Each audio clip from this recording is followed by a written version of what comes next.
où je suis venu travailler à l'EPFL, j'ai toujours eu un grand sentiment de plénitude, un grand sentiment de bonheur. Et c'est pas tous les jours qu'on peut se retrouver au travail avec le sentiment d'être parfaitement à sa place finalement. Je suis venu, en tout cas sur le site lausannois, je pense un peu moins de 40 fois. Je sais qu'en tout, j'ai fait 40 séances, mais je suis aussi allé à Genève 2 fois, je suis allé à Fribourg, je suis allé à Sion et à Neuchâtel. Mais je pense que j'ai dû faire 35 séances à Lausanne. La plupart du temps, je restais entre 5 et 8 heures. Et puis, il fallait que je me force à rentrer ensuite ou à m'interrompre. Parce que chaque jour, je faisais des centaines, voire des milliers de photographies. J'en ai fait 35 000 en tout.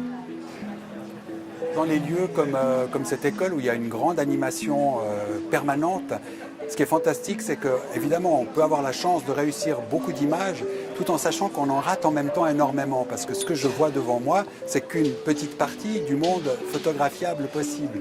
Et en fait, c'est vrai que dans un lieu comme ça, on a vite la tête qui tourne, parce que tout autour de moi, il y a à chaque instant, puis un peu plus loin, un peu plus à gauche, un peu plus à droite, je sais que je vais manquer beaucoup d'occasions. Mais il ne faut pas en tenir compte quand on travaille, parce qu'autrement, on devient terriblement malheureux. On ne doit pas penser à ce que l'on va ne pas voir, mais à penser à ce que l'on va rencontrer. Et ce qui est merveilleux, c'est qu'à chaque instant, il y a des choses qui se produisent, des images qui passent devant nos yeux. En principe, si vous voulez, j'ai d'abord posé mon cadrage, j'ai choisi un point de vue en fonction de l'architecture. J'ai regardé ce qui se passait, j'ai laissé les gens entrer dans l'image. Et puis comme c'est un lieu où la plupart du temps il se passe des choses, j'avais une belle récompense, mais parfois il m'arrivait de trouver un très beau cadrage. Ça m'est arrivé une fois où ça a été particulièrement terrible parce que j'ai passé 2 heures en haut d'un escalier avec une très belle vue plongeante sur une photocopieuse. Je me réjouissais d'avoir quelqu'un qui vienne faire ses photocopies. J'ai attendu et ça ne s'est jamais produit. Évidemment que dès que je suis parti, vous pouvez bien imaginer, c'est arrivé. Pour l'exposition, dans un premier temps, le Art Lab m'a proposé quelque chose qui m'a un petit peu contrarié, c'était de faire une projection.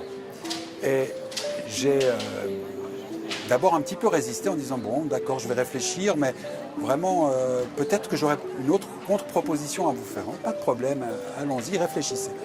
Et puis en réfléchissant, il y a un enjeu que j'ai trouvé fantastique dans cette proposition de projection. Donc une projection qui ne serait pas une projection fixe, c'est-à-dire que ce serait vraiment un peu comme un film si on veut, ou comme un diaporama. Ce que j'ai compris, c'est que je pouvais remettre le spectateur en fait dans la même situation que moi en tant que photographe. C'est-à-dire que des images passent devant nos yeux et puis elles ne restent pas, elles finissent par s'en aller. L'exposition se fera sur un mur où les images seront projetées sur une longueur de 30 mètres. Et je pense que ce côté très très impressionnant va donner une belle allure à l'ensemble.